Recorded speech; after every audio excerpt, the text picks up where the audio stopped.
When I was little, my mother used to say that the house was alive. Not in a scary way, she meant it creaked inside the way people did when they were tired.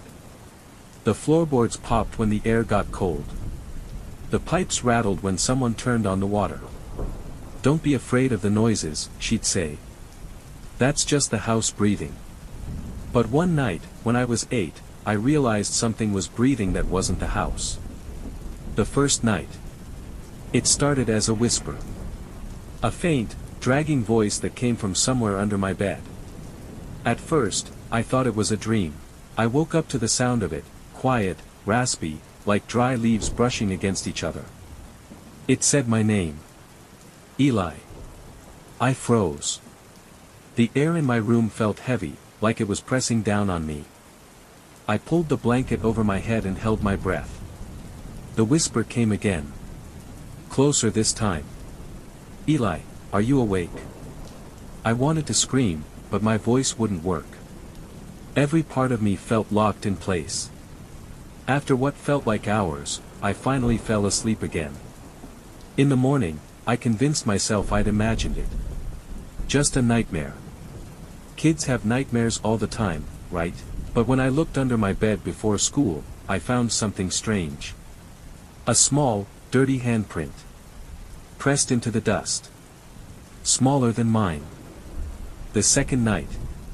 The next night, I stayed up late with a flashlight, determined to catch whatever it was. I read comic books until my eyelids drooped. When the whisper came, I was ready. Eli. It was the same voice, soft, cracked, almost like someone who hadn't spoken in years. I aimed the flashlight at the floor, but the beam flickered and died instantly. The voice giggled. "Do you want to play?" I didn't answer. The giggle turned into something else, not laughter, exactly, but the sound of someone trying to remember how to laugh. It bubbled up and then broke apart into little gasps. I jumped out of bed and ran to my mom's room. She was half asleep, annoyed, mumbling about bad dreams. When I told her someone was under my bed, she sighed, grabbed her phone flashlight, and humored me. She looked under the bed. Nothing. Just dust, an old toy car, and a sock. "See? No monsters," she said, smiling. I didn't say anything, but when she turned off the light, I noticed something behind her. A small shape in the shadow of the doorway. Standing perfectly still. The thing that moves. Over the next few weeks, it got worse. The whispers came earlier each night. Sometimes the voice would hum, a soft, broken tune that sounded like a lullaby played backward. Other times, I'd wake up to the sound of something dragging across the floor beneath me. Like fingernails. I stopped sleeping in my room after that. Mom said I was going through a phase. She let me sleep on the couch, though she wasn't happy about it. But one night, she decided to prove there was nothing wrong. She said I had to sleep in my own bed again, no arguments. She tucked me in, turned off the light, and closed the door. I lay there for hours, staring at the ceiling, counting every sound the house made. Creak. Sigh. Whisper. Then, from under the bed, "Eli, you left me alone for so long." My heart pounded. I could feel the vibration in my throat from trying not to scream. The mattress dipped slightly, like someone was crawling out from underneath. The voice was closer now, right by my ear. "Do you remember me?" I couldn't move. Then, a cold, tiny hand brushed my ankle. That broke me. I kicked, screamed, and ran straight to my mom. When she came into the room, she found my blanket pulled halfway under the bed, like something had tried to drag it down. The photo. Mom called a priest the next morning. I remember him walking around the room, murmuring prayers, sprinkling water, and telling us the house felt heavy. Afterward, Mom burned some old boxes she found in the attic. Said they weren't ours. But one of them had something inside, a small photograph. It showed a boy about my age, pale, thin, standing in what looked like my room. Only, older. The wallpaper was peeling, and the window looked cracked. On the back of the photo, written in fading pencil, was a name, Eli. Mom's hands shook when she read it. She didn't say anything for a long time. Just stared at me like she was trying to remember something she'd forgotten. The night of the storm. A week later, a storm hit, the kind that knocks the power out and makes the walls shudder. I was sleeping on the couch again, wrapped in a blanket, when I heard it.